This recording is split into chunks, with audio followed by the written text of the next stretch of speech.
Our story begins not with the marble columns and soaring arches of an empire, but with the raw, untamed earth of central Italy. Long before the first stone of the Forum was laid, the Italian peninsula was a rugged landscape of volcanic ridges and marshy lowlands. Scattered tribes of Latins and Sabines eked out a living on the hills, constantly looking over their shoulders at the powerful Etruscans to the north. But the destiny of this land was not to remain a collection of warring villages. Legend tells of twin brothers, Romulus and Remus, abandoned to the elements and suckled by a she-wolf in the shadow of the Palatine Hill. The brothers eventually decided to build a city, but their shared vision was quickly poisoned by rivalry. In a fit of rage over the placement of the city walls, Romulus struck his brother dead. Romulus became the first king of Rome in 753 BC, establishing the foundations of the Roman state. He created the first Senate, selecting 100 of the most prominent men to serve as his advisors. But a city of men could not survive without families. Romulus orchestrated the abduction of the Sabine women, an act of brutal pragmatism that ensured the survival of the Roman population. After a long reign of consolidation, Romulus vanished during a violent storm, allegedly ascending to the heavens to become the god Quirinus. The throne passed to Numa Pompilius in 715 BC, a man of peace and deep religious devotion. Numa established the Roman calendar and organized the various priestly colleges that would govern Roman spiritual life for centuries. But Numa's long peace was not destined to last forever. He died in 673 BC, passing the authority to Tullus Hostilius, a man who lacked Numa's piety and craved the glory of the battlefield. Tullus expanded Roman territory by destroying the neighboring city of Alba Longa, forcing its people to relocate to Rome. However, his neglect of the gods supposedly brought a plague upon the city, and Tullus himself was struck down by a bolt of divine lightning. The Romans then turned to Ancus Marcius in 642 BC, the grandson of the peaceful Numa. Ancus sought a balance between war and religion, expanding Rome's borders to the sea and founding the port of Ostia. He died of natural causes in 617 BC, and the sovereign handoff took a sharp turn toward the north. Lucius Tarquinius Priscus, an ambitious man of Etruscan descent, managed to maneuver his way onto the throne. He brought Etruscan engineering to the city, beginning the construction of the Great Sewer and the massive Temple of Jupiter. But Tarquinius Priscus was eventually assassinated by the sons of Ancus Marcius, who felt the throne had been stolen from their bloodline.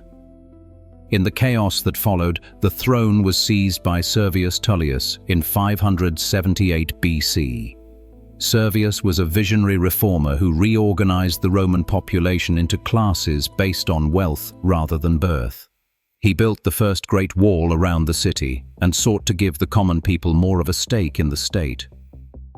But his daughter, Tullia, and her husband, Tarquinius Superbus, plotted a bloody coup to seize power. Servius was murdered in the street and run over by his own daughter's chariot. Tarquinius Superbus ascended the throne in 534 BC, ruling with a cruelty and arrogance that earned him the name Tarquin the Proud. He ignored the Senate and ruled through fear, executing his rivals and taxing the people into exhaustion. But the breaking point arrived when his son, Sextus Tarquinius, committed a horrific act against the noblewoman Lucretia. Lucretia took her own life to preserve her honor, sparking an uprising led by Lucius Junius Brutus. The Romans rose as one, driving the Tarquin family out of the city and vowing that Rome would never again be ruled by a king. The year was 509 BC, and the age of the kings had come to a violent, definitive end. The seeds of power had been planted, but they were now to be nurtured by a new and radical experiment in governance. The Roman Republic was born, and the struggle for the soul of the city was only just beginning. With the kings driven from the city, the Roman people faced a terrifying question: how would they govern themselves without a crown? They chose to divide the power that once belonged to one man between two, creating the office of the consul. These men would hold power for only a single year, ensuring that no individual could ever become a tyrant. Lucius Junius Brutus and Lucius Tarquinius Collatinus were the first to take up the fasces, the bundled rods that symbolized the state's authority. But the ghost of the monarchy was not so easily laid to rest. Tarquin the Proud was still alive, and he was fueled by a burning desire to reclaim his stolen throne. He rallied the Etruscan cities of Veii and Tarquinii, leading an army toward the city that had rejected him. In the desperate battle of Silva Arcia, the Romans fought for their very existence as a free people. Brutus himself fell in single combat, dying on the field to ensure the Republic survived its first great test. The Etruscans were repelled, but the threat remained, as King Lars Porsena of Clusium soon marched on Rome. Legend tells of Horatius Cocles, who stood alone on the Sublician Bridge, holding back an entire army while his comrades chopped the structure down behind him.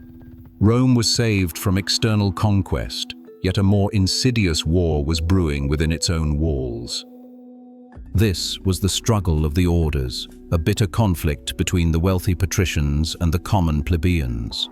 The patricians held all the religious and political offices, while the plebeians fought the wars and paid the taxes. By 494 BC, the plebeians had reached their breaking point. They did not pick up swords. Instead, they walked out of the city and gathered on the sacred mount. This was the first secession, a strike that paralyzed the Roman state.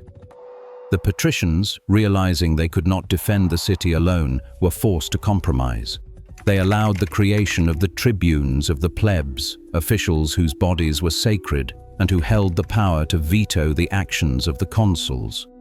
However, the laws of the land remained unwritten, existing only in the memories of the patrician priests. The plebeians demanded a code of law that everyone could see and understand. In 451 BC, a board of 10 men known as the decemviri was appointed to codify Roman traditions. They produced the 12 tables, the bronze tablets that would become the foundation of all Roman law. But the decemviri grew drunk on their own power, and they refused to step down when their term ended. The leader of the group, Appius Claudius, attempted to seize a young woman named Virginia, claiming she was a slave. To save her from dishonor, her father killed her in the open forum, sparking a second secession and the final downfall of the decemviri. The Republic was restored, but the borders of Rome were still under constant assault from the Aequi, the Volsci, and the powerful city of Veii. For 10 long years, the Romans besieged Veii, a conflict that mirrored the legendary siege of Troy. It was the Roman general Marcus Furius Camillus who finally tunneled beneath the walls, capturing the city and doubling Rome's territory. Camillus was hailed as a hero, but he was soon driven into exile by political rivals who accused him of embezzling the spoils of war. It was a decision the Romans would quickly come to regret. In 390 BC, a new and terrifying enemy emerged from the north, the Gauls. These massive fair-haired warriors swept down into Italy and shattered the Roman army at the Battle of the Allia. The survivors fled, leaving the city of Rome wide open and defenseless. The Gauls marched into the city and found only the elderly senators sitting motionless in their chairs, waiting for the end. The city was put to the torch, and the Roman people huddled on the Capitoline Hill, watching their world burn. The Republic had survived the kings, but now it faced total annihilation at the hands of the barbarians. The Gauls occupied the ruins of Rome for 7 months, demanding a massive ransom in gold to leave the city. As the gold was being weighed, the Roman officials complained that the Gallic scales were rigged. The Gallic chieftain Brennus threw his heavy sword onto the scale and shouted "Vae victis," which means "woe to the conquered." But just as the gold was being handed over, the exiled hero Camillus appeared at the gates with a newly gathered army. He declared that Rome would be recovered with iron, not with gold. and he drove the Gauls from the smoking ruins of the city. Camillus was hailed as the founder again, and he immediately set to work rebuilding the city's walls and its spirit. However, the neighbors of Rome saw the city's destruction as an opportunity to finish what the Gauls had started. The Etruscans, Volscians, and Equi all attacked at once, forcing the Romans to fight for every inch of land in central Italy. Amidst this constant warfare, the internal struggle between the classes flared up again. In 367 BC, the Licinian Sextian laws were passed, finally allowing plebeians to be elected to the consulship. One of the two consuls would now always be a plebeian, ensuring that the blood of the common people flowed through the highest office. But as Rome stabilized internally, a much more formidable enemy emerged from the rugged mountains to the south, the Samnites. The Samnites were a fierce confederation of mountain tribes who refused to bow to Roman expansion. The First Samnite War broke out in 343 BC, beginning a brutal 50-year struggle for the mastery of Italy. Rome's victory in the first conflict was short-lived, as their own Latin allies rose in revolt, demanding equal rights and Roman citizenship. The Great Latin War saw Rome fighting its closest relatives, eventually emerging victorious and dissolving the Latin League. Rome did not just conquer these cities, they bound them to the Republic through a web of different legal statuses and alliances. But the Samnites were not finished, and the Second Samnite War began in 326 BC. In the narrow mountain pass of the Caudine Forks, the Roman army was trapped and forced to surrender without a fight. The Samnites forced the Roman soldiers to pass under the yoke, a gesture of ultimate humiliation. The Republic was humbled, but the Romans used the following years of peace to reorganize their military. They abandoned the rigid Greek phalanx in favor of the more flexible manipal system, allowing their units to move like independent limbs on broken terrain. When the Third Samnite War erupted in 298 BC, the Samnites formed a massive coalition with the Etruscans and the Gauls. Everything was decided at the Battle of Sentinum in 295 BC, the largest battle the Italian peninsula had ever seen. The Roman consul Publius Decius Mus sacrificed his own life in a ritual of devotio, charging into the enemy ranks to ensure a Roman victory. The Samnites were finally broken, and Rome stood as the undisputed master of central and southern Italy. However, the Greek city-state of Tarentum, fearing the Roman shadow, called for help from across the sea. They summoned King Pyrrhus of Epirus, a cousin of Alexander the Great and one of the finest generals of the age. Pyrrhus arrived in 280 BC with a professional army and something the Romans had never seen before: war elephants. Pyrrhus defeated the Romans at Heraclea and at Asculum, but his losses were so heavy that he famously warned that another such victory would undo him. The Romans simply refused to stop fighting, raising new armies every time they were defeated. By 275 BC, after the Battle of Beneventum, Pyrrhus realized he could not win a war against a people who treated every defeat as a reason to keep fighting. He abandoned Italy, leaving the Greek cities to the mercy of the Roman legions. By 264 BC, the entire Italian peninsula, from the Rubicon to the toe of the boot, was under Roman control. Rome was no longer a local power. It was the hegemon of Italy, looking out across the Mediterranean. But across the water sat the mighty naval empire of Carthage, and the two giants were now on a collision course. The stage was set for a conflict that would change the course of human history. The year was 264 BC, and a minor dispute in the city of Messana on the tip of Sicily became the spark for a global conflagration. The Romans had never fought a major war outside of Italy, and they certainly had never faced a power like Carthage. Carthage was a maritime titan, a city of merchants and sailors who ruled the waves of the western Mediterranean with an iron fist. The First Punic War began as a struggle for control of Sicily, but it quickly transformed into a grueling war of attrition. The Romans realized they could not win by land alone, as the Carthaginian navy could resupply any coastal stronghold indefinitely. But the Romans were not a seafaring people. They lacked the ships, the experience, and the sailors to challenge the Punic fleet. Legend says they found a wrecked Carthaginian quinquereme on a beach and used it as a blueprint to build an entire fleet in just 60 days. To bridge the gap in naval skill, they invented the corvus, a spiked boarding bridge that allowed Roman soldiers to turn a sea battle into a land battle. At the Battle of Mylae in 260 BC, the Roman consul Gaius Duilius led this makeshift navy to a shocking victory over the masters of the sea. The war dragged on for 24 years, draining the treasuries of both empires and costing hundreds of thousands of lives. In Sicily, the Carthaginian general Hamilcar Barca waged a brilliant guerrilla campaign, but he was eventually starved of reinforcements. The First Punic War ended in 241 BC with the Battle of the Aegates Islands, where a final Roman naval victory forced Carthage to sue for peace.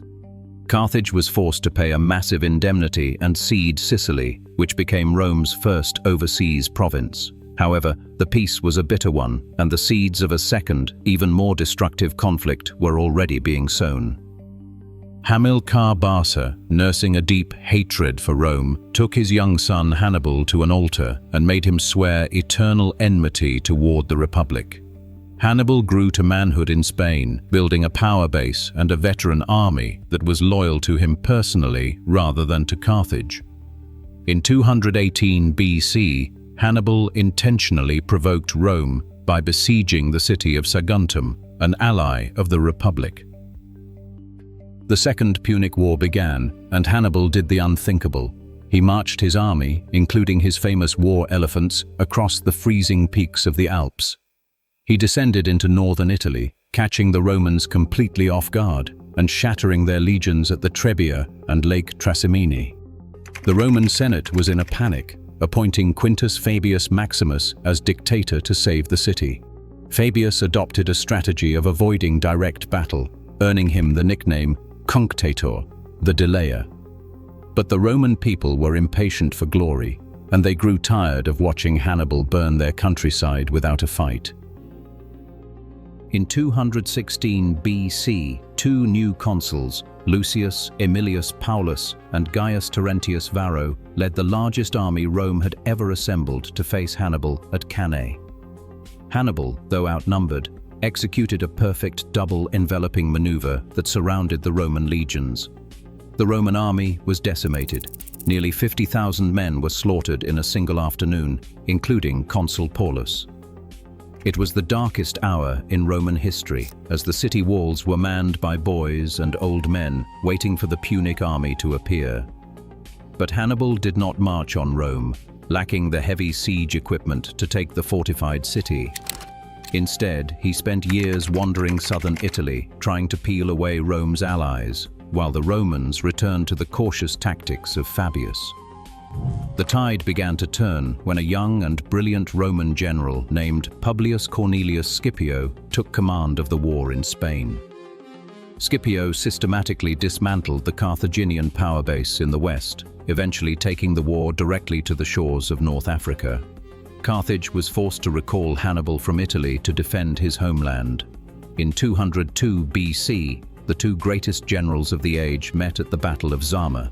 Scipio had studied Hannibal's tactics and used them against him, neutralizing the Carthaginian elephants and crushing the Punic infantry. Hannibal fled the field, and Carthage was forced to accept a peace treaty that stripped it of its empire and its navy. Scipio was given the title Africanus in honor of his victory, and Rome emerged as the sole superpower of the Western Mediterranean. But the victory at Zama was not just an end. It was the beginning of an era where Rome would turn its eyes toward the wealthy kingdoms of the East. The Republic was now an empire in all but name, and its appetite for conquest was only growing. The smoke from the fires of Zama had barely cleared when Rome turned its gaze toward the sunrise. The The kingdoms of the East were wealthy beyond imagination, the fractured heirs to the empire of Alexander the Great. King Philip V of Macedon had unwisely allied with Hannibal during the dark days of Cannae, and the Romans possessed a long memory. In 200 BC, the Second Macedonian War began, as Rome positioned itself as the protector of the Greek city-states. The Roman legions, flexible and adaptive, met the rigid Macedonian phalanx at the Battle of Cynocephalae in 197 BC. The long spears of the phalanx were formidable from the front, but the Roman maniples broke through the gaps and decimated the Macedonians from the flanks. Philip V was forced to retreat, and the Roman commander Titus Quinctius Flamininus declared the freedom of Greece at the Isthmian Games. But this freedom was a Roman freedom, which meant the Greeks were now expected to follow the lead of the Senate in all things. However, another titan of the East was rising to challenge this new hegemony, Antiochus III of the Seleucid Empire. Antiochus welcomed the exiled Hannibal into his court, a move that the Roman Senate viewed as an act of open war. The legions crossed into Asia Minor for the first time, meeting the Seleucid host at the Battle of Magnesia in 190 BC. The Romans won a crushing victory, forcing Antiochus to surrender his fleet and pay a massive indemnity that filled the Roman treasury. The Republic was now the undisputed master of the Mediterranean, but the old rival in North Africa was beginning to recover. Carthage had rebuilt its economy through trade, growing wealthy enough to worry the Roman hardliners who feared a Punic resurgence. Marcus Porcius Cato, known as Cato the Elder, became the voice of this growing paranoia. He ended every single speech in the Senate, no matter the topic, with the phrase, "Carthago delenda est," Carthage must be destroyed. In 149 BC, the Third Punic War began on a flimsy pretext, as Rome sought to end the Punic threat once and for all. The siege of Carthage lasted 3 agonizing years, a brutal struggle against a population that fought with the desperation of the doomed. The command was eventually given to Scipio Aemilianus, the grandson by adoption of the great Scipio Africanus. He breached the walls in 146 BC, and the city was systematically leveled, stone by stone, for 17 days. Legend says the Romans sowed the earth with salt so that nothing would ever grow there again, and the surviving Carthaginians were sold into slavery. That same year, the Greek city of Corinth was also destroyed to send a clear message to any who might dare to rebel. Rome was now the center of the world, but the victory was a double-edged sword. The influx of massive wealth and millions of slaves was beginning to poison the social fabric of the Republic. The small farmers who had built the legions were being replaced by massive estates called latifundia, owned by the wealthy elite and worked by slaves. These displaced farmers flooded into Rome, becoming a landless, jobless, and angry urban mob. The gap between the rich and the poor was widening into a chasm that the existing laws could not bridge. But the first cracks would not appear in the army or the provinces. They would appear in the heart of the Roman government itself. The era of consensus was over, and the era of the demagogue was about to begin. The victory over Carthage and the East had brought Rome untold riches, but it also brought a rot that was eating the Republic from the inside out. The small, independent farmers who had been the backbone of the legions returned from years of service to find their land neglected or seized by the wealthy. But the nobility was not interested in the plight of the veteran. They were busy building massive plantations, the latifundia, fueled by the endless supply of cheap slave labor from the conquests. The displaced farmers drifted to Rome, forming a volatile underclass that was hungry, jobless, and increasingly resentful of the Senate. In 133 BC, a young man from one of Rome's most prestigious families decided to champion their cause. Tiberius Sempronius Gracchus was elected as a tribune of the plebs, a man of high birth who spoke for the low. He proposed the Lex Sempronia Agraria, a law that would enforce the existing limits on land ownership and redistribute the excess to the landless poor. But the wealthy senators, many of whom were illegally occupying that very land, saw this as an assault on their property and their power. Tiberius broke with centuries of tradition by bypassing the Senate and taking his bill directly to the plebeian assembly. When another tribune, Marcus Octavius, used his veto to block the vote, Tiberius did the unthinkable. He had Octavius deposed by the people. The political norms that had held the Republic together for nearly 4 centuries were beginning to snap. Tiberius further enraged the Senate by seizing the treasury of the recently deceased King Attalus III of Pergamum to fund his land reforms. But his time was running out as his 1-year term as tribune neared its end. Fearing that his enemies would prosecute him once he lost his immunity, Tiberius ran for a second consecutive term, a move his rivals decried as a bid for kingship. On the day of the election, a mob of senators and their supporters, led by the high priest Scipio Nasica, stormed the assembly. They were armed with nothing but the broken legs of wooden benches and a burning sense of righteous indignation. Tiberius was beaten to death in the shadow of the Temple of Jupiter, and his body was tossed into the Tiber like common refuse. It was the first time in the history of the Republic that political disagreement had been settled with blood in the heart of the city. The Senate hoped that the death of Tiberius would end the turmoil, but they had only succeeded in creating a martyr. For a decade, a tense and fragile peace held, but the underlying problems of land and debt remained unaddressed.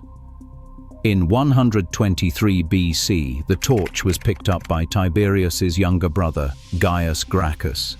Gaius was more radical, more eloquent, and far more dangerous to the establishment than his brother had ever been. He was elected to the tribunate and immediately launched a barrage of reforms that touched every aspect of Roman life. He established a grain subsidy to protect the poor from price spikes and proposed new colonies to settle the landless. However, his most controversial move was a judicial reform that took the power to judge provincial governors away from the senators and gave it to the equites, the wealthy merchant class. Gaius was trying to build a coalition that could break the Senate's monopoly on power. But he overreached when he proposed granting Roman citizenship to the Italian allies, a move that was unpopular even among the Roman commoners who did not want to share their privileges. The Senate waited for their moment, and it came when Gaius failed to win a 3rd term as tribune in 121 BC. A scuffle broke out during a religious ceremony, and the Senate issued the first Senatus Consultum Ultimum, the final decree. This was essentially a declaration of martial law, authorizing the consuls to take whatever action was necessary to save the state. Gaius and his supporters fled to the Aventine Hill, where they were hunted down by an armed force of the nobility. Realizing the end was near, Gaius ordered his slave to kill him, while hundreds of his followers were executed without trial. The Gracchi brothers were gone, but they had fundamentally altered the Roman political landscape. The Republic was now split into 2 bitter factions: the Optimates, who relied on the traditional authority of the Senate, and the Populares, who used the power of the people and the tribunate to bypass it. The rule of law was being replaced by the rule of the mob and the rule of the sword. But the greatest threat was yet to come, as the military itself was about to be transformed into a political weapon. A new man was rising from the ranks, a soldier who would show the world that the ultimate power in Rome lay not in the forum, but in the legions. The blood of the Gracchi had barely soaked into the soil of the Forum before a new and more terrifying threat appeared on the horizon. 2 massive Germanic tribes, the Cimbri and the Teutones, were migrating south, crushing every Roman army sent to stop them. The Republic was paralyzed by fear, realizing that its traditional military system was failing against this tidal wave of barbarians. In this moment of crisis, the people turned to a new man named Gaius Marius. Marius was not a polished aristocrat. He was a rugged soldier from the countryside who had clawed his way to the top through sheer merit. He was elected to the consulship in 107 BC and immediately began the most significant military transformation in Roman history. Marius abolished the property requirement for military service, opening the ranks to the landless poor of Rome. These men no longer fought for their small farms.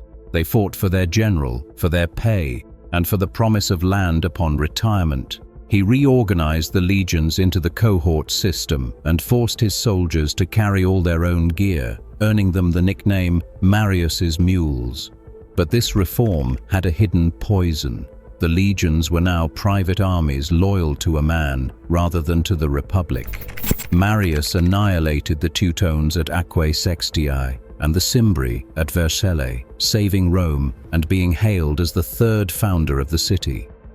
He was elected to an unprecedented 5 consecutive consulships, breaking every constitutional rule to keep the state safe.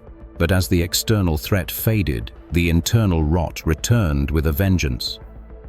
The Italian allies who had bled for Rome for centuries finally rose in a massive revolt known as the Social War in 91 BC. They did not want to destroy Rome. They wanted to be Romans, demanding the full rights of citizenship. It was during this brutal conflict that a new star began to rise: Lucius Cornelius Sulla. Sulla was everything Marius was not: an impoverished aristocrat, a brilliant tactician, and a man of cold, calculating ambition.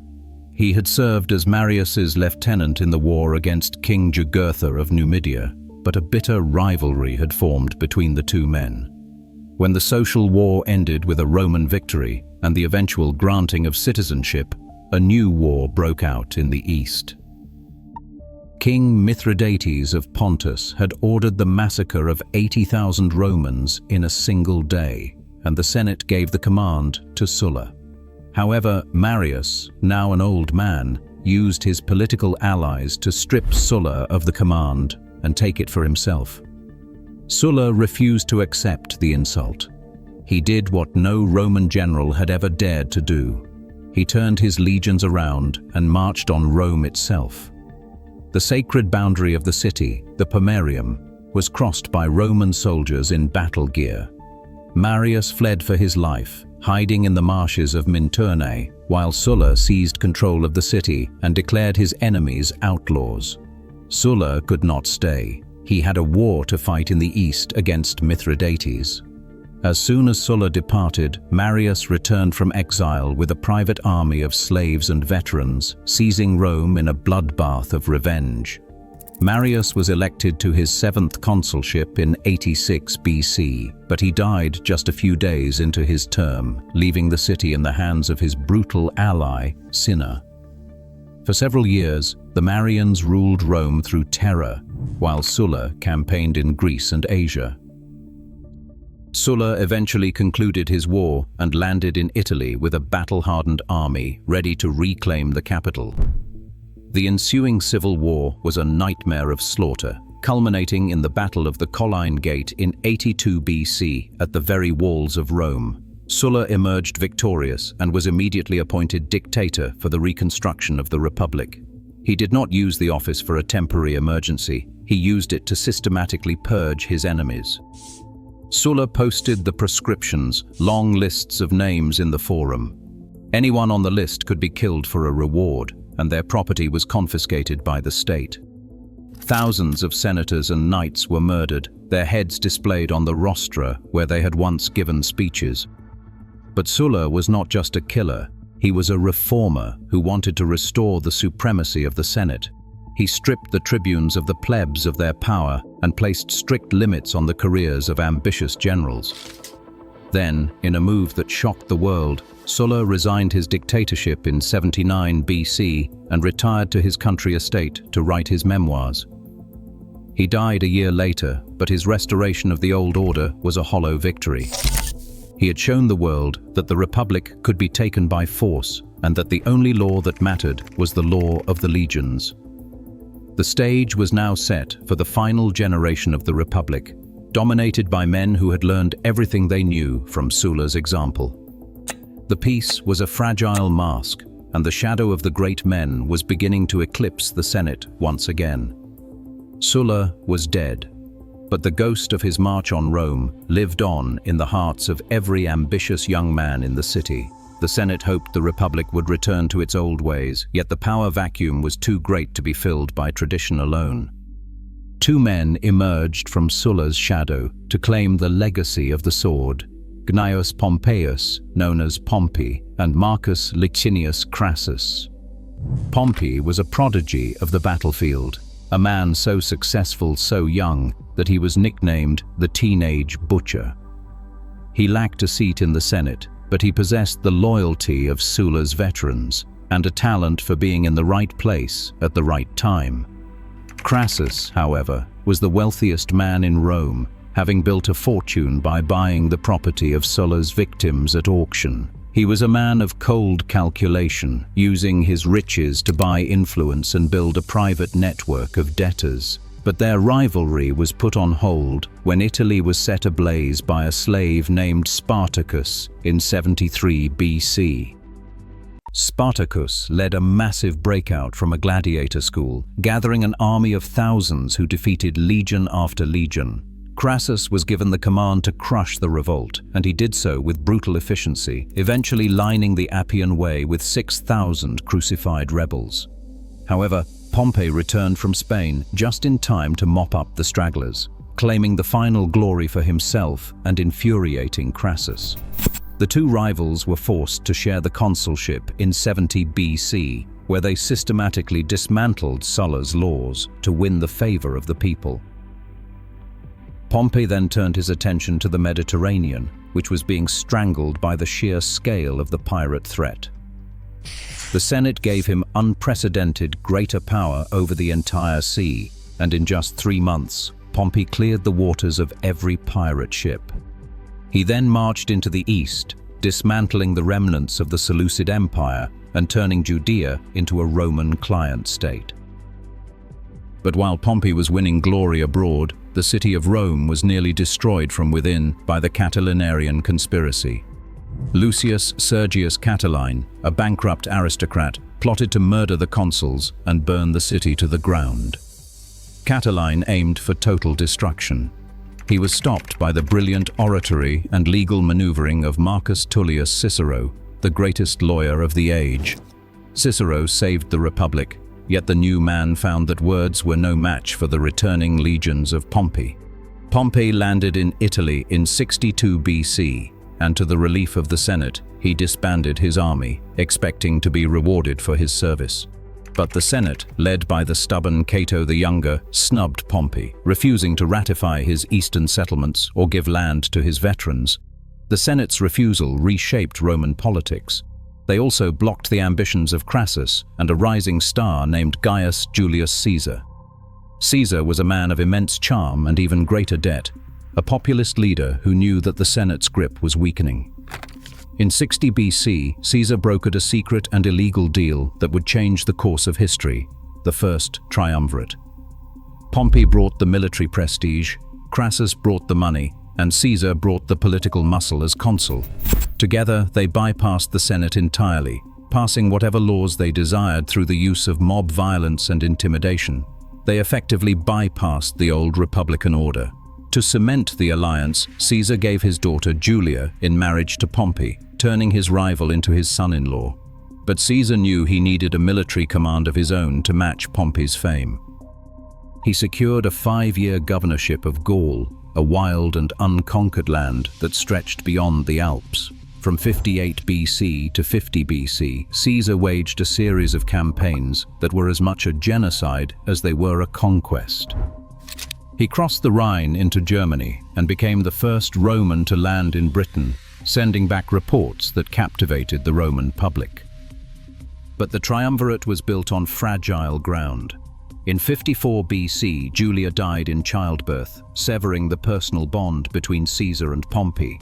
Then, in 53 BC, Crassus was killed in a disastrous campaign against the Parthian Empire, his head allegedly used as a prop in a Greek play.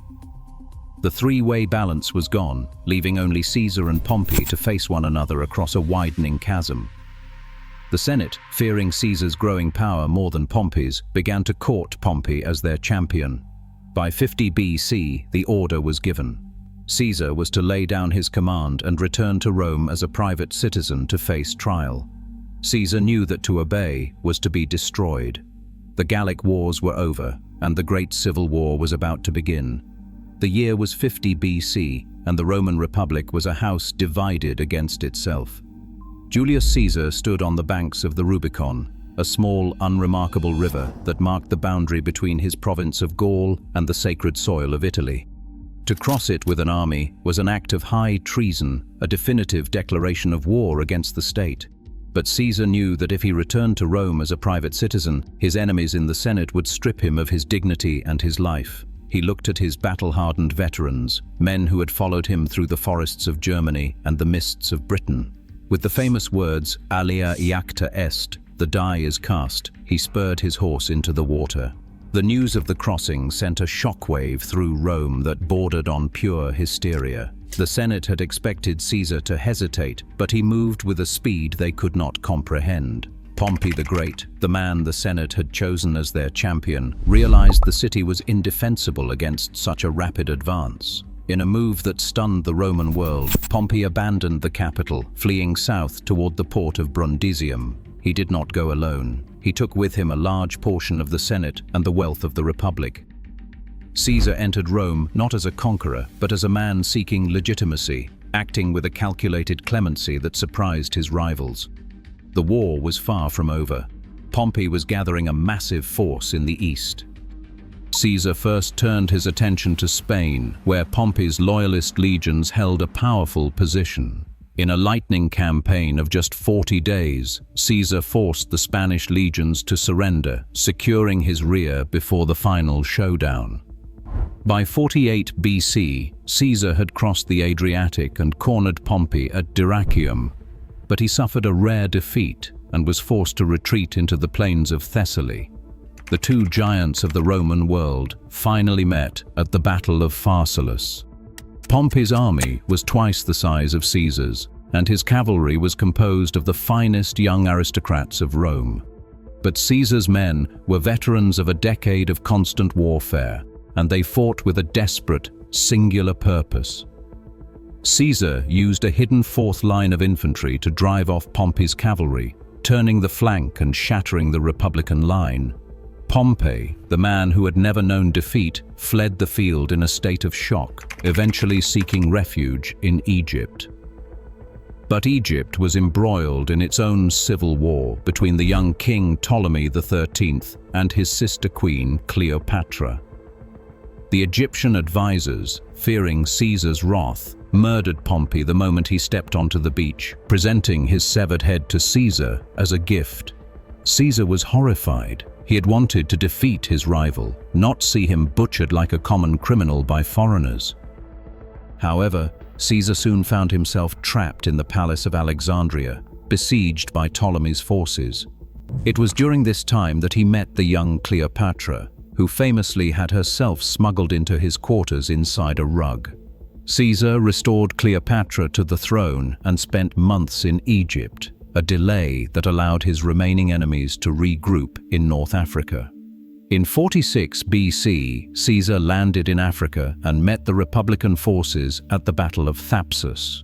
Among his enemies was Cato the Younger, the man who embodied the old Republican virtues and a hatred for all tyrants. After Caesar's victory, Cato chose to commit suicide rather than live in a world ruled by a single man. But the final spark of resistance remained in Spain, where the sons of Pompey had raised a new army. At the Battle of Munda in 45 BC, Caesar faced his toughest fight yet, later remarking that while he usually fought for victory, at Munda he fought for his life. He emerged victorious, returning to Rome as the undisputed master of the Roman world. The Senate, now cowed and filled with his supporters, showered Caesar with unprecedented honors. He was named dictator for 10 years, and then, in early 44 BC, he was named dictator perpetuo, dictator for life. He began a whirlwind of reforms, reforming the calendar, settling his veterans on land, and even planning a massive invasion of Parthia. But to many in the Senate, these were the actions of a king, a title the Romans had loathed for 500 years. A conspiracy began to form in the shadows, led by Gaius Cassius Longinus and Marcus Junius Brutus, a man Caesar treated like a son. They believed that by killing the man, they could save the Republic. On the Ides of March 15th, 44 BC, Caesar walked into the theatre of Pompey for a meeting of the Senate.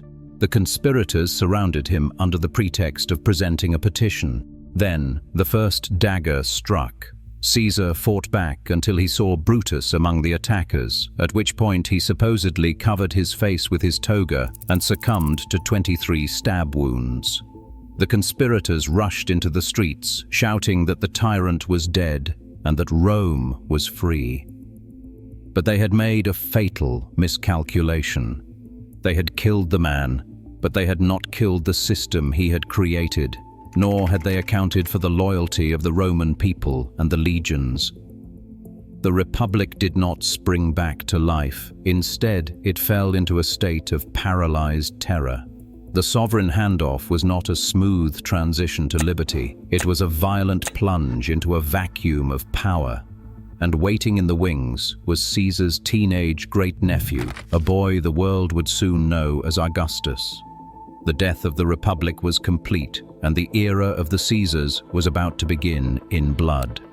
The daggers that struck Julius Caesar had not only killed a man, they had shattered the very foundation of the Roman world. In the immediate wake of the assassination, the conspirators expected the city to rise in a celebration of restored liberty. But the streets of Rome remained eerily silent, filled with a tension that threatened to boil over at any moment. Antony, Caesar's loyal lieutenant and the surviving consul, managed to seize the dictator's papers and his vast private fortune. At Caesar's public funeral, Antony delivered a masterful oration, displaying the blood-stained toga and the 23 wounds to the grieving masses. The Roman mob, fueled by grief and the promise of Caesar's legacy, turned into a vengeful force that drove the conspirators out of the city. But Antony soon realized he was not the only heir to Caesar's power. Across the sea, a sickly 18-year-old boy named Octavian received news that he had been named Caesar's primary heir and adopted son. Against the advice of his family, the young Octavian hurried to Italy to claim his inheritance and his father's name. Antony initially treated the boy with contempt, refusing to hand over Caesar's funds and dismissing him as a child. However, Octavian possessed a political ruthlessness that far exceeded his years, and he began to win over Caesar's veterans with his name and his charisma. The Senate, led by the aging Cicero, saw an opportunity to play the two rivals against one another. Cicero delivered a series of blistering speeches, the Philippics, attacking Antony as a public enemy while praising Octavian as a savior of the Republic. By 43 BC, the tension led to open conflict at the Battle of Mutina, where the Senate's forces defeated Antony. Both consuls that year died in the fighting, leaving Octavian in command of a massive army that he promptly marched on Rome. Octavian demanded the consulship at the age of 19, and the Senate, facing his legions, had no choice but to concede. Realizing that continued war between the Caesarian factions only benefited the conspirators, Octavian, Antony, and a third general named Lepidus met on a small island near Bologna. There they formed the Second Triumvirate, a legal commission that granted them absolute power over the state for 5 years. Unlike the secret deal of the First Triumvirate, this alliance was written into law and backed by the full force of the military. The three men immediately set about purging the city of their enemies to fund their upcoming war against Brutus and Cassius. The proscriptions returned with a vengeance, more systematic and bloodier than those of Sulla. Cicero, the man who had championed Octavian against Antony, was one of the first names on the list. He was hunted down and killed, his head and hands nailed to the rostra where he had once defended the Republic. With the city pacified, Antony and Octavian crossed into Greece to face the liberators in 42 BC. At the Battle of Philippi, the two greatest forces in the Roman world collided in a struggle for the future of the Mediterranean. Brutus and Cassius were defeated and chose suicide over the humiliation of a Roman triumph. The Republic, as a functional political entity, died on the fields of Philippi, leaving the world to be carved up by the three victors. Antony took the wealthy and prestigious East, while Octavian took the difficult task of settling veterans in Italy.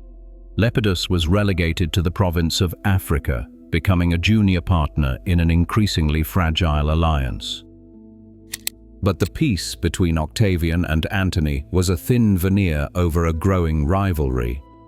To strengthen their bond, Octavian gave his sister Octavia in marriage to Antony. However, Antony's heart and his political ambitions soon turned toward Egypt and its queen, Cleopatra. Antony began to live like an Eastern monarch, fathering children with Cleopatra and promising them portions of the Roman Empire. In Rome, Octavian used this to his advantage, launching a propaganda war that painted Antony as a man who had been bewitched by a foreign queen. By 36 BC, Octavian had neutralized Lepidus, stripping him of his power and leaving him in a comfortable but powerless exile as high priest. The world was now divided between two men, the Roman West and the Hellenistic East. The final rupture came when Octavian illegally seized Antony's will from the Temple of Vesta and read it to the Senate. The document revealed Antony's desire to be buried in Alexandria and his massive land grants to Cleopatra's children. The Senate declared war, not on Antony, but on Cleopatra, framing the conflict as a defense of Roman values against an Oriental threat. The two fleets met in 31 BC at the Battle of Actium off the coast of Greece. In the heat of the battle, Cleopatra's squadron suddenly turned and fled, and Antony, seeing her departure, abandoned his men to follow her. His fleet and his legions, left without a commander, eventually surrendered to Octavian's forces. Octavian pursued the couple to Alexandria, where, in 30 BC, both Antony and Cleopatra took their own lives as the Roman legions entered the city. Egypt was annexed as Octavian's personal province, its vast wealth filling his treasury and ending a century of civil war. Octavian returned to Rome in 29 BC as the sole master of the Mediterranean. But he had learned from the fate of his great uncle. He would not call himself a king, nor would he take the title of dictator. In 27 BC, he staged a political masterstroke, restoring the Republic to the Senate while retaining command of the key provinces and the legions. The Senate responded by granting him the name Augustus, the revered one. He became the princeps, the first citizen, but in reality he was Rome's first emperor. The long night of the civil wars was over, and the era of the Pax Romana had begun. But the peace of Augustus was built on the foundation of an absolute authority that would eventually be passed to a dynasty of mixed character. The sovereign handoff was now a family matter, and the Roman world was about to enter its most glorious and its most decadent age. Augustus stood at the summit of the world, but his greatest enemy was not a foreign king or a rebel general. His greatest enemy was time and the lack of a clear heir to the throne he had painstakingly built.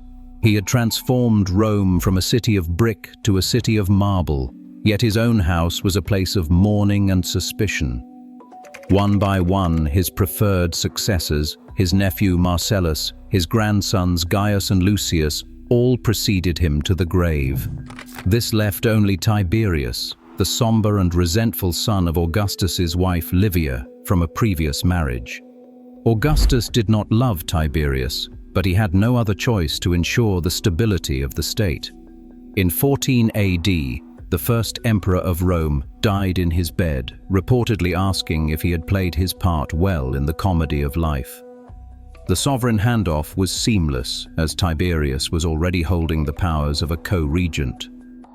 Tiberius ascended the throne with a heavy heart, a man who preferred the rigors of the military camp to the flattery of the Senate.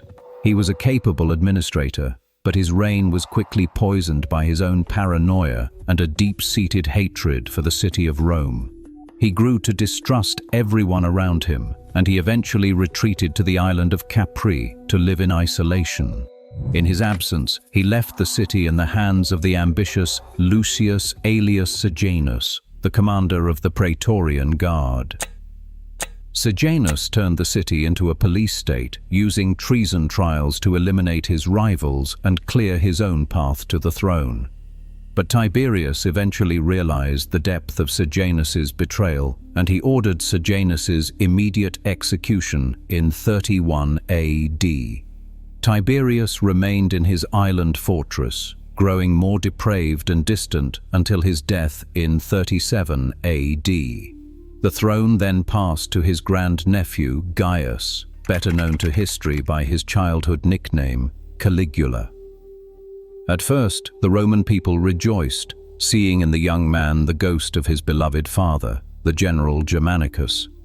But after a severe illness, Caligula's mind seemed to fracture, and the golden boy became a monster of whim and cruelty. He declared himself a living god, ordering the heads of statues to be replaced with his own likeness. He reportedly considered making his favorite horse, Incitatus, a consul to show his contempt for the Senate. However, the Praetorian Guard, the very men sworn to protect him, could not tolerate his erratic violence forever. In 41 AD, Caligula was cornered in a palace corridor and stabbed to death, his wife and child murdered alongside him. In the chaos that followed, the soldiers began to loot the palace, dragging a middle-aged man named Claudius from behind a curtain. Claudius was the uncle of Caligula, a man long dismissed as a fool because of his physical limps and stammers. The soldiers, seeking a puppet they could control, proclaimed him emperor on the spot. But Claudius was far from a fool. He was a scholar and a surprisingly effective ruler. He expanded the empire's borders, leading the successful invasion of Britain in 43 AD and incorporating it into the Roman world. He built massive aqueducts and a new harbor at Ostia, ensuring the city's grain supply remained secure. However, his domestic life was his undoing, as his fourth wife, Agrippina the Younger, was determined to see her own son on the throne. In 54 AD, Claudius died suddenly after eating a plate of poisoned mushrooms, an act widely attributed to Agrippina. The sovereign handoff moved to her son, the 17-year-old Nero, the last of the Julio-Claudian bloodline. Nero's early years were guided by the philosopher Seneca and were marked by a period of relative peace and justice. But as Nero grew older, he shook off his advisors and indulged in his obsession with the arts and his own ego. He viewed himself as a master singer and chariot racer, forcing the Roman elite to endure his interminable performances. His reign took a dark turn in 64 AD when the Great Fire of Rome leveled much of the city. Rumors spread that Nero had played his lyre while the city burned, or even that he had started the fire to clear land for his golden house. To deflect the blame, Nero targeted a small, secretive sect of Jews and Greeks known as Christians. He subjected them to horrific public executions, turning the gardens of his palace into a scene of human torches and animal hunts. But his decadence and his neglect of the provinces eventually led to a series of revolts, starting in Gaul and Spain. The Senate finally found its courage and declared Nero a public enemy. Abandoned by his guards and facing certain execution, Nero fled to a suburban villa and took his own life in 68 AD. His final words were allegedly, "Qualis artifex perio," meaning, "What an artist dies in me." With his death, the dynasty of Augustus came to an end, leaving no clear successor to hold the empire together. The peace of the Julio-Claudians was shattered, and the Roman world was about to descend back into the nightmare of civil war. The death of Nero was not just the end of a man, it was the collapse of a century of stability under the bloodline of Augustus. The Roman world suddenly found itself without a master, and the legions in the provinces realized that an emperor could be made elsewhere than at Rome. The year 69 AD would go down in history as the year of the four emperors, a chaotic scramble for the purple that nearly tore the empire apart. First came Galba, an elderly and austere general from Spain who marched into the city with the support of the Senate. But Galba was a man of the old school, and he made the fatal mistake of refusing to pay the customary donative to the Praetorian Guard. He famously remarked that he chose his soldiers and did not buy them, a sentiment that led to his brutal murder in the Forum just 7 months into his reign. The throne was then seized by Otho, a former friend of Nero who had won the loyalty of the guards with promises of gold. But Otho's ascension was immediately challenged by the legions of the Rhine, who had already proclaimed their own general, Vitellius, as emperor. The two armies met at the Battle of Bedriacum, where Otho's forces were defeated. Rather than continue a civil war that would bleed the state dry, Otho chose to take his own life, a final act of dignity that surprised his critics. Vitellius entered Rome as the third emperor of the year, but he was a man more interested in gluttony and spectacle than in governance. His reign was a blur of expensive banquets, while the discipline of the army crumbled around him. However, the legions of the East and the Danube had no intention of letting the Rhine armies dictate the fate of the empire. They looked to Titus Flavius Vespasianus, a hardened general who was currently busy suppressing a massive revolt in Judea. Vespasian was a new man, the son of a tax collector who had risen through the ranks by sheer competence. His supporters marched on Rome, and in a series of bloody street battles, Vitellius was dragged from his hiding place and killed by the mob. The sovereign handoff finally found a steady hand in 69 AD as the Senate confirmed Vespasian as the fourth emperor of the year. Vespasian founded the Flavian dynasty, bringing a much-needed sense of fiscal responsibility and common sense to the imperial office. He famously taxed the public urinals. When his son Titus complained, Vespasian held a coin to his nose and remarked, "Pecunia non olet," meaning money does not smell. To win back the favor of the people, he began construction of a massive stone amphitheater on the site of Nero's former private lake. This was the Flavian Amphitheater, the Colosseum, a monument to Roman engineering and the entertainment of the masses. Vespasian died of natural causes in 79 AD, passing the throne to his eldest son, Titus, in a smooth and peaceful transition. Titus was already a hero to the Romans, having successfully completed the siege of Jerusalem and destroyed the Second Temple. His reign was short but marked by his immense generosity and his handling of two great disasters. Just months after his accession, Mount Vesuvius erupted, burying Pompeii and Herculaneum under a mountain of ash. Titus personally oversaw the relief efforts, only to face a devastating fire and a plague in Rome shortly thereafter. But Titus was exhausted by the strain of rule, and he died of a fever in 81 AD after only 2 years on the throne. The authority passed to his younger brother, Domitian, a man of a much darker and more suspicious temperament. Domitian was an efficient administrator, but he lacked the common touch of his father and brother. He grew to loathe the Senate, demanding to be addressed as Lord and God, and his reign became a period of renewed treason trials and executions. He built a massive palace on the Palatine Hill, living in constant fear of assassination and lining the corridors with reflective stone so he could see anyone approaching from behind. His paranoia was justified, as a palace conspiracy involving his own wife eventually succeeded in 96 AD. Domitian was stabbed to death in his bedroom, and the Senate immediately ordered a damnatio memoriae, erasing his name from every public monument. The Flavian dynasty was over, and the empire stood at a crossroads once again. But the Senate was ready this time, and they moved quickly to appoint an elderly and respected statesman named Nerva. The era of the soldier emperors was about to give way to the greatest age of the Roman world, the age of the adoptive emperors. The death of Domitian had left the Senate in a position they had not held for decades, the power to choose their own master. They chose Nerva, an elderly and respected lawyer who promised to rule with justice and respect for the old traditions. But Nerva was 70 years old and childless, and his authority was mocked by the Praetorian Guard, who still harbored loyalty to the fallen Domitian. The guards eventually mutinied, forcing Nerva to hand over the men who had killed his predecessor. Realizing that a civilian emperor could not survive without the backing of the legions, Nerva made a decision that would create the most stable century in human history. He looked to the frontiers and adopted Marcus Ulpius Trajanus, the popular governor of Upper Germany, as his son and heir. Nerva died of a stroke in 98 AD, passing the throne to Trajan in the first of the great adoptive handoffs. Trajan was a man of the camp, a soldier emperor who was the first to be born outside of Italy, hailing from the province of Spain. He did not rush to Rome to claim his titles. Instead, he spent his first year inspecting the Rhine and Danube frontiers, ensuring the discipline of the troops. When he finally entered the city, he did so on foot, embracing the senators as equals and winning the hearts of the people with his humility. But Trajan was a conqueror at heart, and he looked across the Danube at the kingdom of Dacia, a wealthy and defiant power led by King Decebalus.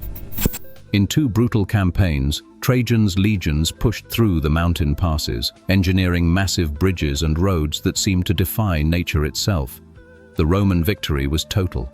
Decebalus took his own life, and the vast gold mines of Dacia were annexed to the empire. Trajan used this immense wealth to transform the city of Rome, building a massive new forum and a column that depicted his victories in a spiral of stone. He provided for the poor through the Alimenta program, ensuring that the children of Italy did not go hungry. However, his ambition for glory was not yet satisfied. In 113 AD, Trajan launched a massive invasion of the Parthian Empire, capturing their capital of Ctesiphon and reaching the shores of the Persian Gulf. Under Trajan, the Roman Empire reached its greatest territorial extent, stretching from the mists of Scotland to the deserts of Mesopotamia. But the strain of command and the heat of the East took their toll on the aging emperor. As he was returning to Rome in 117 AD, Trajan suffered a stroke and died in the city of Selinus in Asia Minor. On his deathbed, he allegedly adopted his cousin and ward, Publius Aelius Hadrianus, though rumors swirled that the adoption had been forged by Trajan's wife Plotina. The sovereign handoff was accepted by the legions, and Hadrian ascended the throne in 117 AD. Hadrian was a man of a completely different temperament. Where Trajan was a conqueror, Hadrian was a consolidator.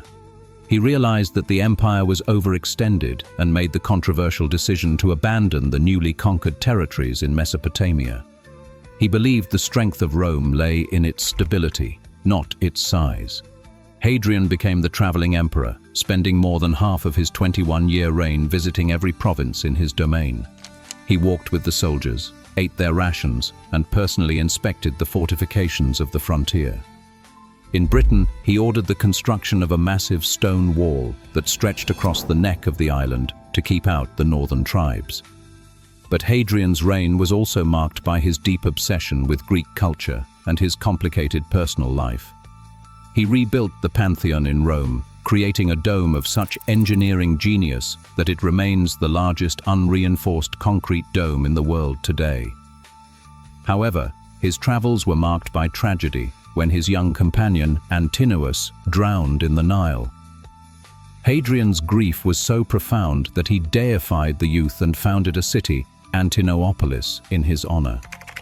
In his final years, Hadrian faced a massive Jewish revolt led by Simon Bar Kokhba, a conflict so brutal that it resulted in the total destruction of Jerusalem and the renaming of the province to Syria Palestina. Hadrian's health began to fail, and he turned his mind to the succession.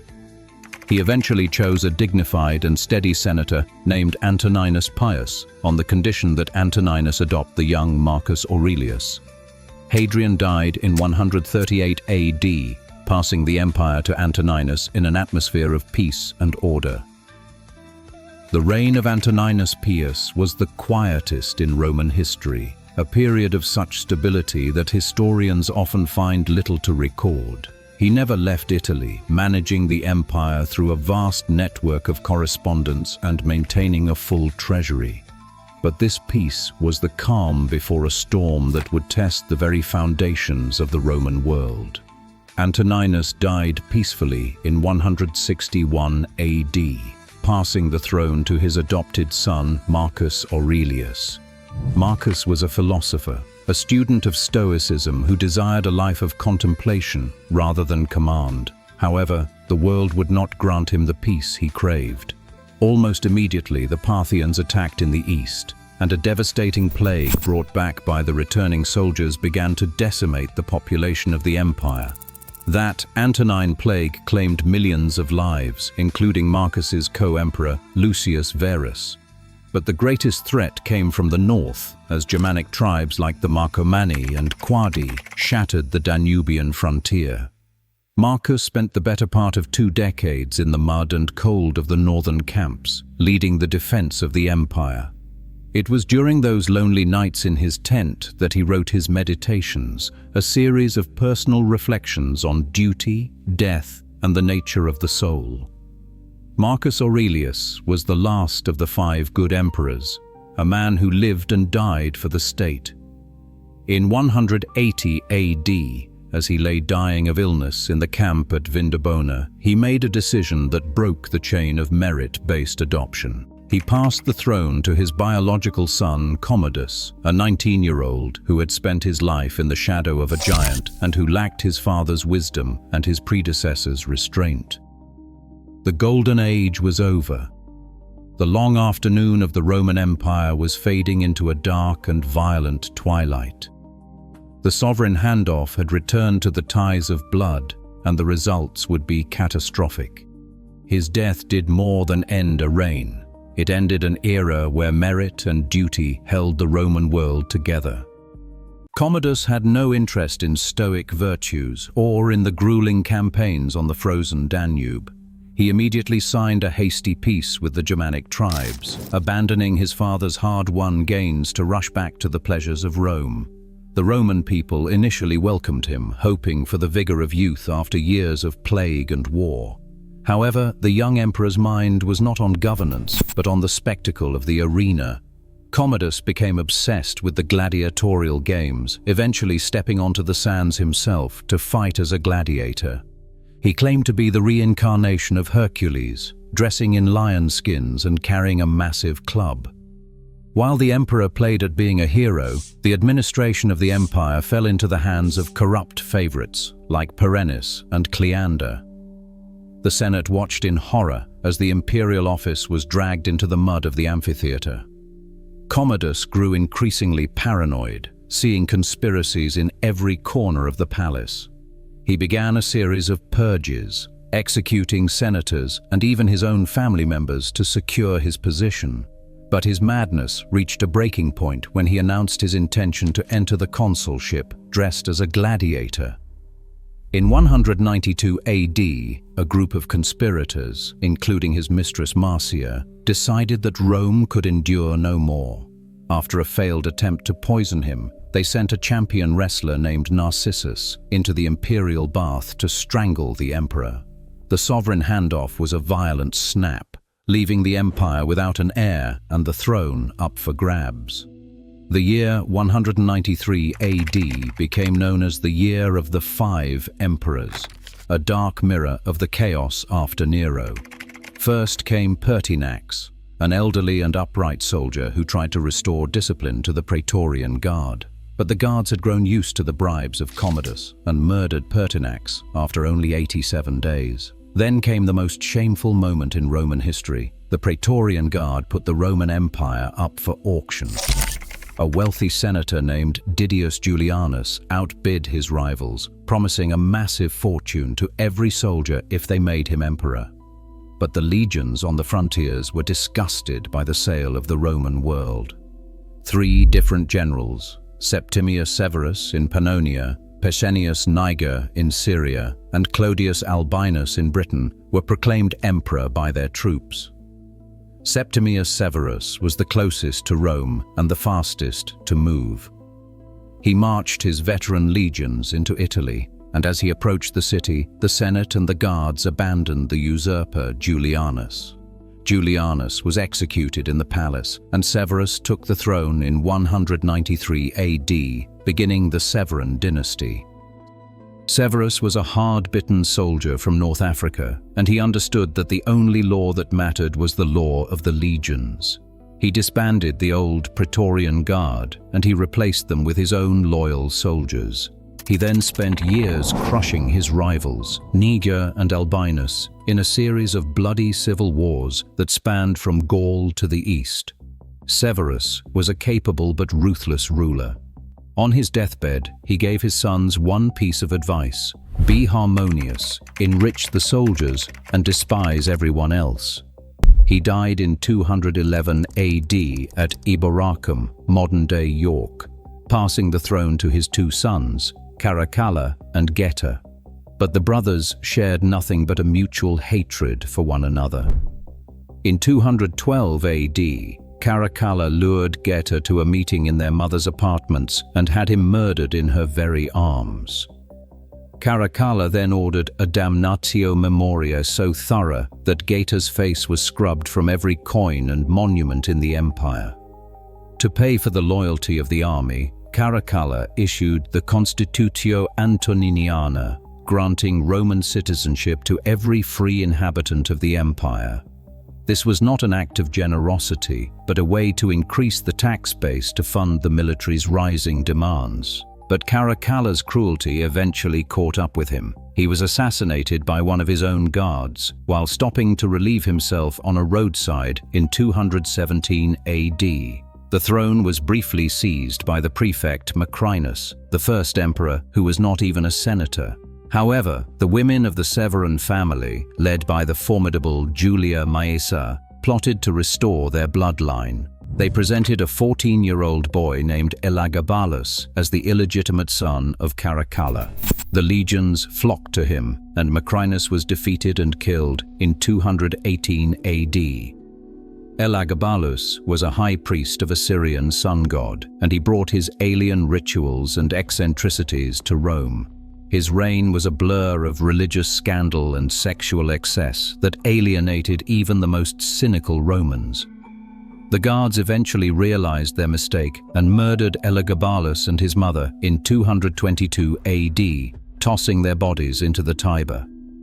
The throne passed to his young cousin, Alexander Severus, a boy of much better character. Alexander tried to restore the dignity of the Senate and the rule of law. But the military had become a monster that no civilian emperor could control. When Alexander attempted to buy peace with the Germanic tribes rather than fight a costly war, his soldiers felt betrayed.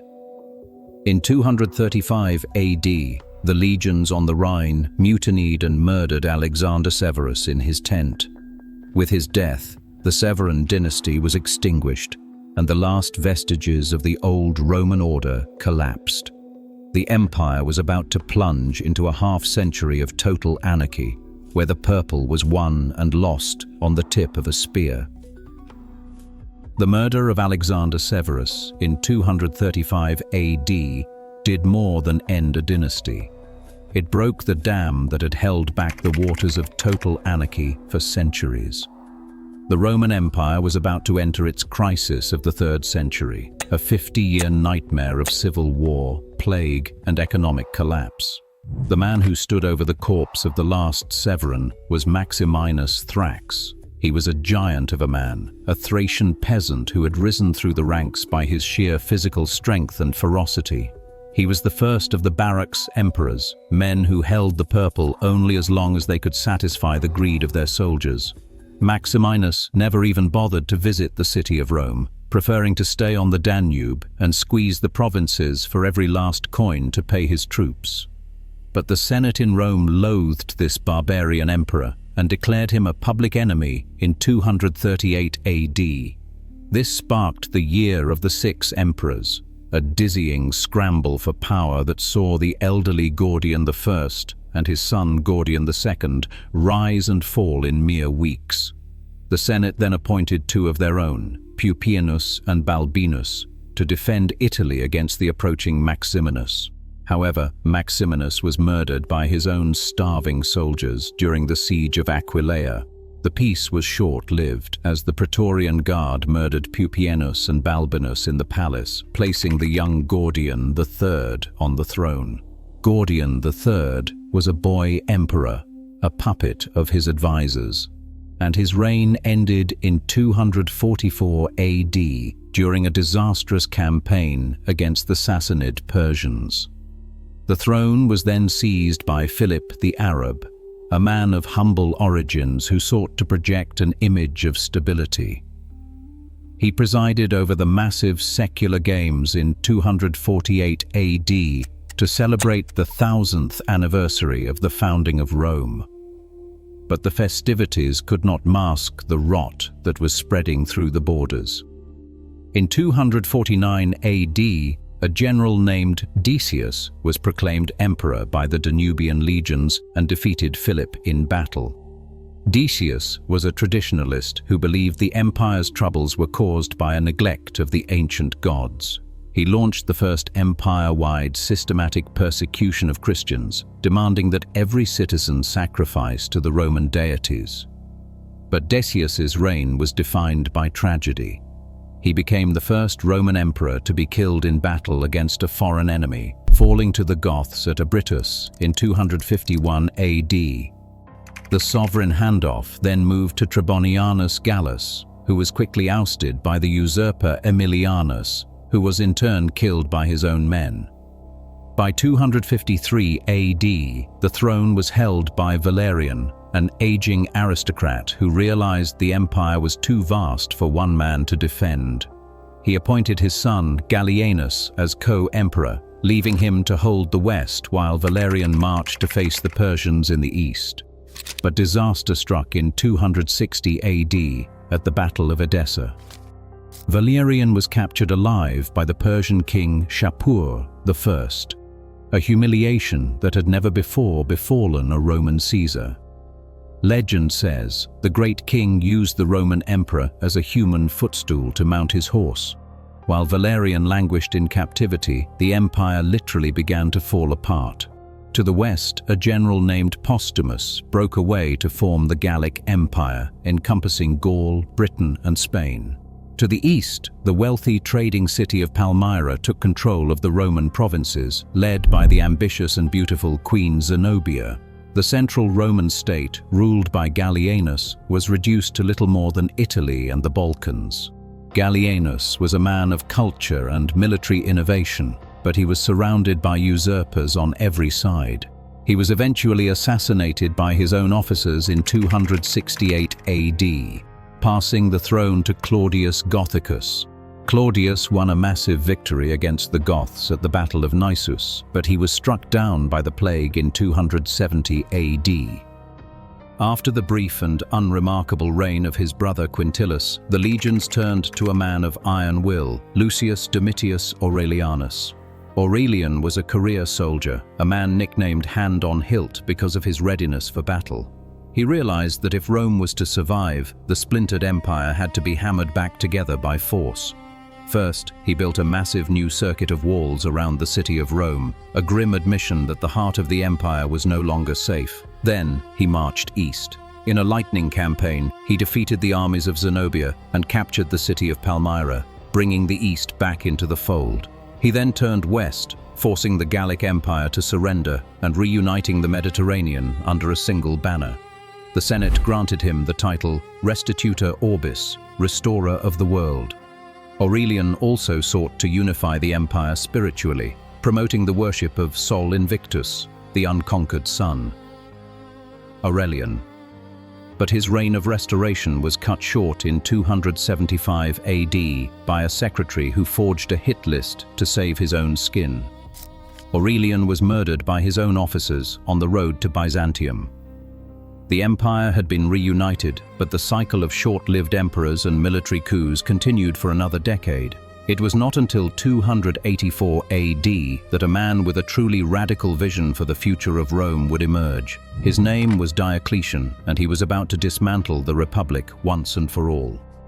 Diocletian. A soldier named Diocles, a man of humble Illyrian birth, was proclaimed emperor by his troops after the mysterious death of the emperor Numerian. He took the name Diocletian, and he was unlike any man who had held the purple before him.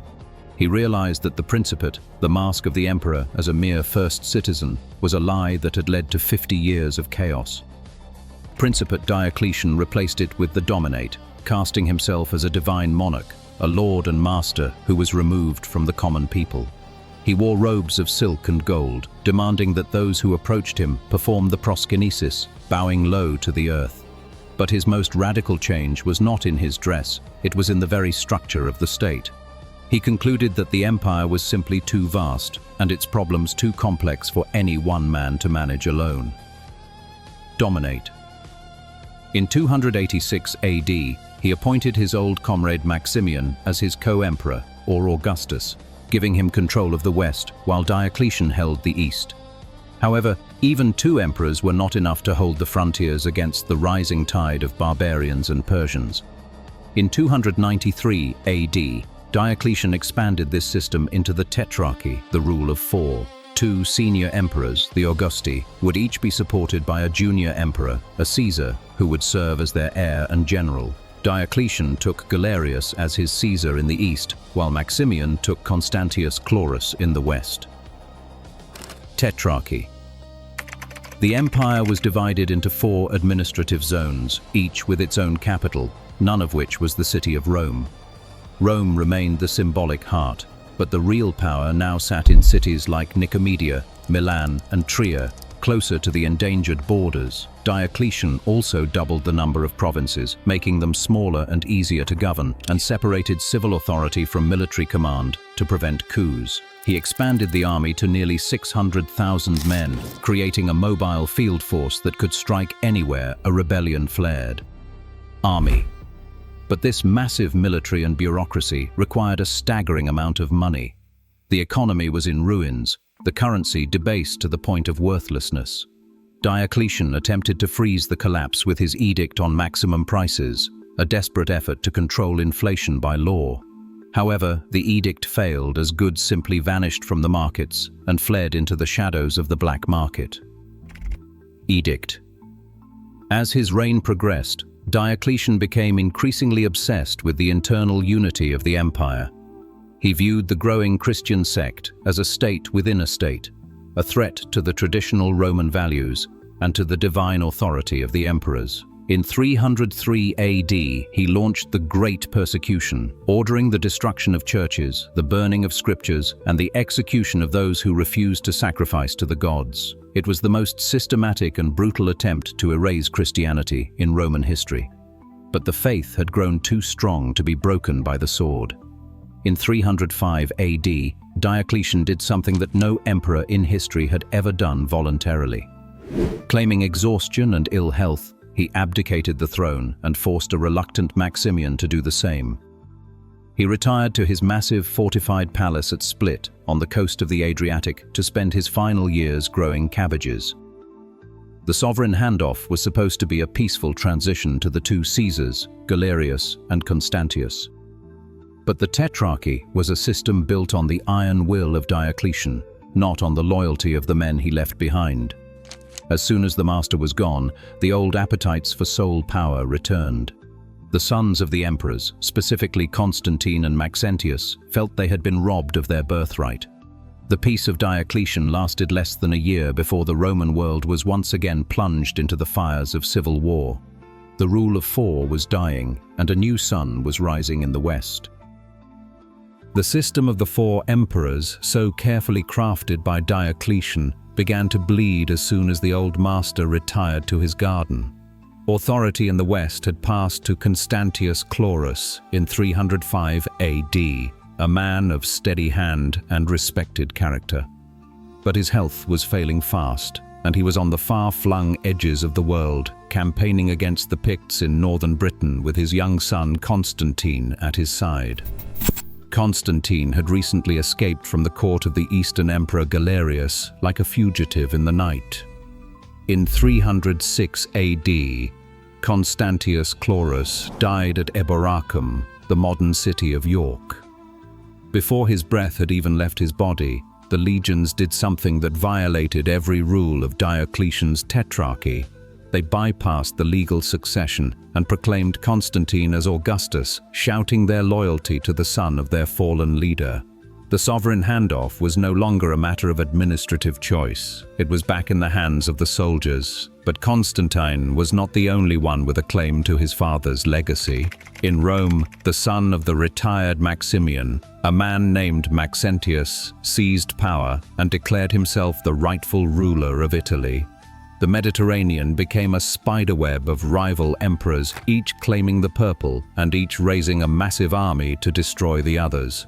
For 6 long years, the Roman world was a landscape of maneuvers and broken alliances. By 312 AD, Constantine realized that there could be only one master of the West. He marched his army across the Alps and descended into Italy to face Maxentius, who waited behind the massive walls of Rome. As the two armies prepared for the decisive clash at the Milvian Bridge, legend tells of a moment that changed the course of human history. Constantine supposedly looked into the afternoon sky and saw a vision, a cross of light appearing above the sun. Beneath it were the words, "In hoc signo vinces," meaning, "In this sign you shall conquer." He ordered his soldiers to paint the Chi Rho, the monogram of Christ, onto their shields, staking his fate on a god his predecessors had tried to extinguish. The Battle of the Milvian Bridge was a rout. Maxentius was forced into the Tiber, where the weight of his heavy armor dragged him to the bottom of the river. Constantine entered Rome in triumph, but he did not perform the traditional sacrifices to the Roman gods at the Capitoline Hill. He was the master of the West, and his first major act was the Edict of Milan in 313 AD. This was not a declaration of a Christian empire, but a decree of total religious tolerance. Still, it was clear to everyone that the wind had shifted, and the unconquered sun was now sharing the sky with the god of the Christians. The empire remained divided, with a man named Licinius ruling the east. The two emperors shared a tense peace for a decade, even as Constantine began to pour imperial wealth into the construction of massive churches. He built the first Basilica of St. Peter in Rome and the Church of the Holy Sepulchre in Jerusalem. The rivalry between the two masters eventually turned into a holy war. Licinius began to renew the persecutions in the east, while Constantine cast himself as the champion of the cross. In 324 AD, the two massive hosts met at the Battle of Chrysopolis. Constantine emerged as the sole, undisputed master of the entire Roman world, the first man to hold such power in 40 years. With the borders secured, he turned his attention to the internal fractures of the church he now patronized. In 325 AD, he summoned bishops from across the world to the Council of Nicaea. He wanted a unified faith to match his unified empire, presiding over the debates that would define the core doctrines of Christianity. But Constantine realized that the city of Rome was a place of ghosts and old senatorial grudges, and he looked to the east, to the ancient Greek city of Byzantium, situated on the strategic crossroads of Europe and Asia. He began a massive construction project, building a new Rome that would be Christian from its very foundation. In 330 AD, he dedicated the city as Constantinople, moving the center of gravity of the empire away from the Italian peninsula forever. The sovereign handoff was now complete. The empire had a new capital, a new religion, and a new structure.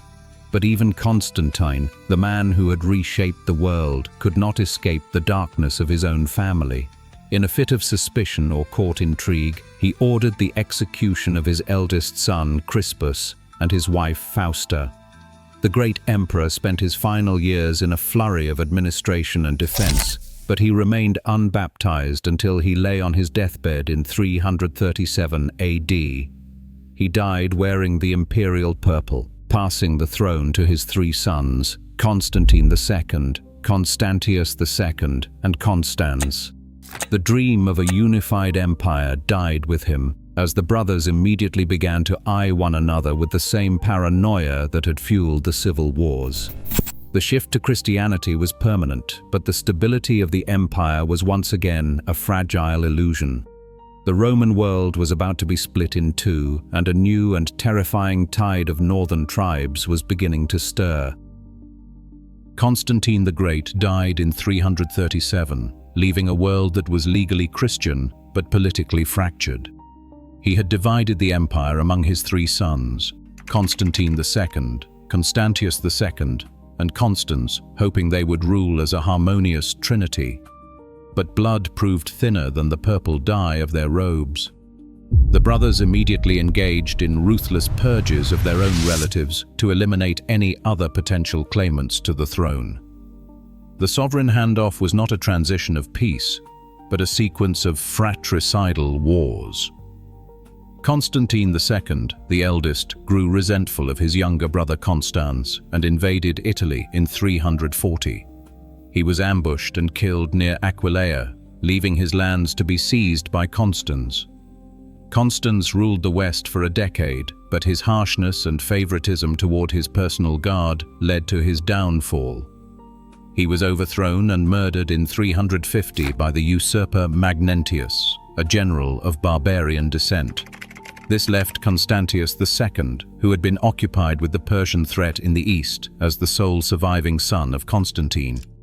Constantius II was a man of cold suspicion and religious fervor, obsessed with rooting out both political rivals and theological heretics. He spent 3 years in a grueling civil war against Magnentius, eventually emerging victorious, but at a staggering cost to the empire's manpower. But the borders were bleeding, and Constantius realized he could not be everywhere at once. He elevated his cousin Julian to the rank of Caesar and sent him to defend the ravaged provinces of Gaul. Julian was a scholar and a philosopher who had spent his youth in fear of his cousin's purges. He proved to be a surprisingly brilliant general, winning a miraculous victory against the Alemanni at the Battle of Strasbourg in 357. His soldiers grew so devoted to him that in 360 they refused to be transferred to the east and proclaimed Julian as Augustus. Civil war was only averted by the natural death of Constantius II in 361, who named Julian his successor on his deathbed to prevent further bloodshed. Julian's ascension marked a radical shift in the soul of the empire. He was the last pagan emperor, a man who sought to roll back the Christian tide and restore the ancient gods of Rome. History would remember him as Julian the Apostate. He stripped the church of its imperial subsidies and tried to rebuild the temple in Jerusalem to undermine Christian prophecy. But his dream of a pagan restoration was cut short by his own ambition. In 363, Julian led a massive invasion of the Persian Empire, seeking to emulate the glory of Alexander the Great. He was mortally wounded in a skirmish near the Tigris, dying in his tent while debating the nature of the soul. With his death, the Flavian Constantinian dynasty was extinguished. The army chose a steady officer named Jovian, who quickly signed a humiliating peace with Persia to lead the troops home. Jovian died after only 8 months, passing authority to Valentinian I in 364. Valentinian was a rugged soldier who realized the administrative burden was too great for one man.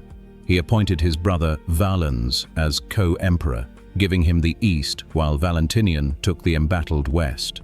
Valentinian spent his reign in a constant state of fury, fortifying the Rhine and the Danube against the encroaching tribes. He reportedly died of a burst blood vessel in 375 while screaming in a fit of rage at a group of German ambassadors. The throne in the west passed to his young sons, Gratian and Valentinian II. But in the east, a nightmare was unfolding that would change the destiny of Rome forever. A terrifying new force had emerged from the depths of Central Asia, the Huns. These nomadic horsemen drove the Germanic Goths toward the Roman borders in a panic of survival. In 376, tens of thousands of Goths gathered on the banks of the Danube, pleading for sanctuary within the empire. Valens granted them entry, but the Roman officials tasked with settling them were corrupt and cruel. They traded moldy bread for Goth children, selling the refugees into slavery to line their own pockets. The Goths eventually reached their breaking point and rose in a massive, vengeful revolt. In 378, Valens marched to meet them at the Battle of Adrianople, refusing to wait for reinforcements from the west. The Roman army was outmaneuvered and decimated. 2/3 of the eastern legions were slaughtered. Valens himself perished in the chaos, his body never found. It was a defeat as catastrophic as Cannae, but this time there were no new legions to fill the gap. The Goths were now a permanent armed presence within the heart of the empire. In the wake of the disaster, the Western Emperor Gratian appointed a veteran general named Theodosius to save the East. Theodosius I was a man of iron will and strict Christian orthodoxy. He realized he could not drive the Goths out, so he made them federates, allies who lived on Roman land but served under their own leaders. It was a temporary fix that essentially allowed a foreign army to occupy the empire's soil.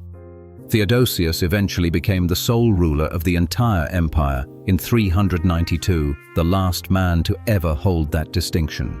He made Nicene Christianity the official state religion, and he permanently banned the Olympic Games and the Vestal Virgins. But his death in 395 saw the empire definitively split between his two young sons, Arcadius in the east and Honorius in the west. The two halves would never be united again. While the east remained relatively wealthy and secure behind the walls of Constantinople, the west began to collapse. Honorius was a weak and cowardly boy who hid in the marshes of Ravenna while the world burned. The real power in the west lay with Stilicho, a general of Vandal descent who spent his life desperately holding the borders. However, the paranoid Honorius had Stilicho executed in 408, removing the only man capable of stopping the Goths. Alaric, the leader of the Visigoths, saw his opportunity. He marched into Italy, demanding land and gold for his people. When the court at Ravenna refused to negotiate, Alaric marched on the Eternal City itself. In August of 410, for the first time in 800 years, an enemy army entered the gates of Rome.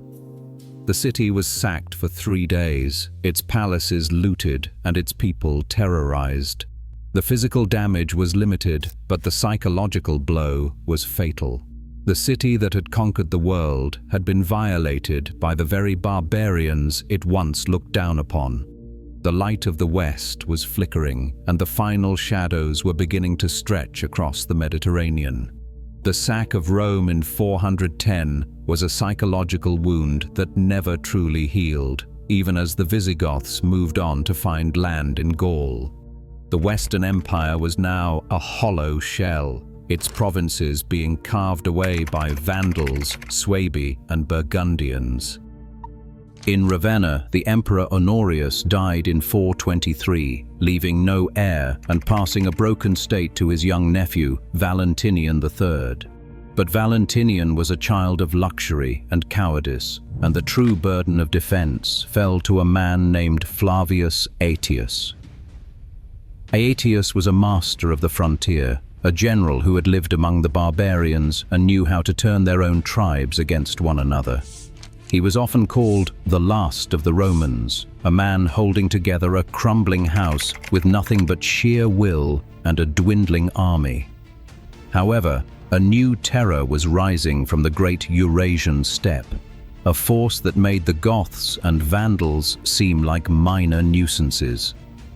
Attila the Hun had ascended to lead a massive nomadic confederation, a man known to the Romans as the Scourge of God. Attila did not want to join Rome, he wanted to devour it, demanding massive tributes in gold to keep his horsemen from the gates. In 451, Attila marched into Gaul with a massive host of Huns and subject tribes that seemed unstoppable. Aetius performed a diplomatic miracle, uniting the Romans with their former enemies, the Visigoths, to face the Hunnish threat.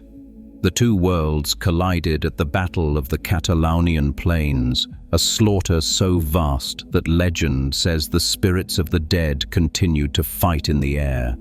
Attila was checked, and for the first time, the Scourge was forced to retreat. But the victory brought no peace to the Roman general. In 454, the paranoid Valentinian III jealous of Aetius's fame, summoned him to the palace and murdered him with his own hands.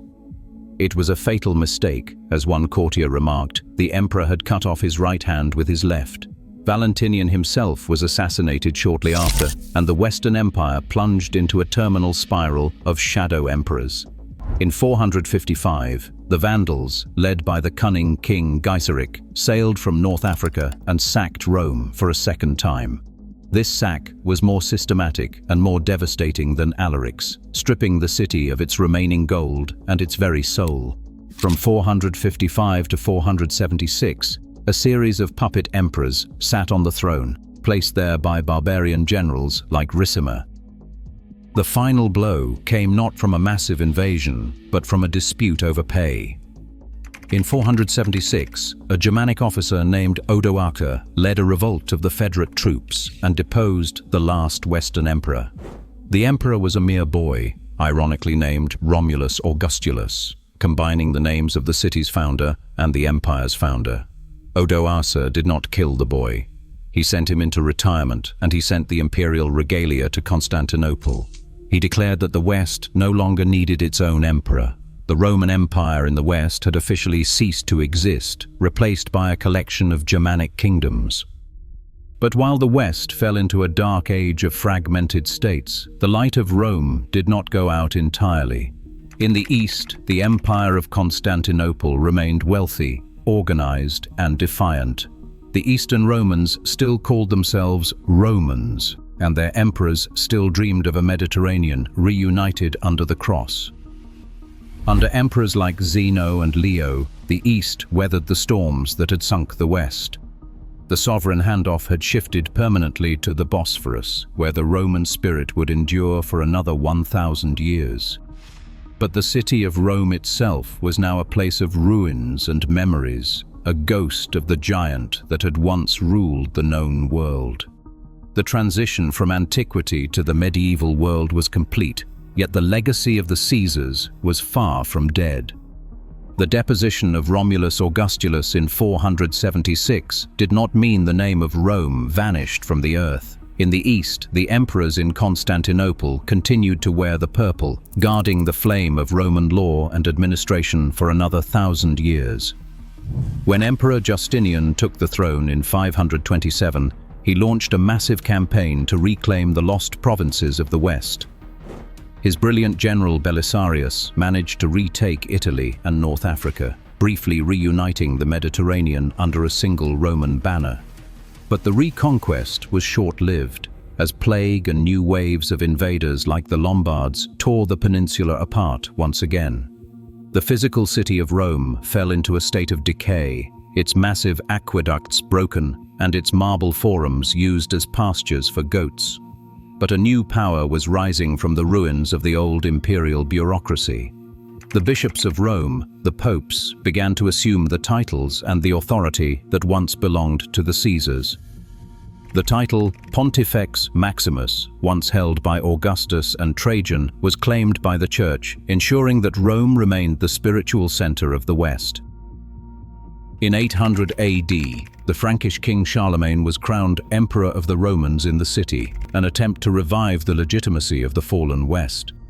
The Holy Roman Empire would claim the Roman name for centuries, though it was neither holy nor Roman, nor an empire in the ancient sense.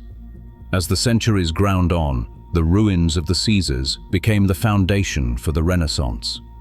Artists like Michelangelo and architects like Bramante looked at the crumbling arches of the Forum to rediscover the secrets of beauty and proportion. The city underwent a magnificent transformation as the popes built soaring cathedrals and grand piazzas over the bones of the ancient capital. But the dream of a unified Italy, governed from Rome, remained elusive until the 19th century. In 1870, after centuries of foreign occupation and local division, the city was finally captured by the forces of Italian unification. Rome became the capital of a modern nation-state, a living bridge between the ancient world and the industrial age. Today, the legacy of the empire is woven into the very DNA of Western civilization. Our laws, our languages, our calendars, and our architecture all trace their lineage back to the men who once stood on the Palatine Hill. The Roman Empire did not truly die, it simply transformed, becoming the invisible foundation of the world we inhabit. The sun sets over the ruins of the Colosseum, casting long shadows across the tourists who walk where gladiators once bled. The scooters zip through the narrow streets of the Trastevere, passing beneath arches that have stood for 2,000 years. The modern city of Rome is a vibrant, chaotic masterpiece, a place where the weight of the past meets the energy of the present. The golden light of the Italian evening bathes the marble of the Vittoriano, and the history of the Roman Empire is still being written,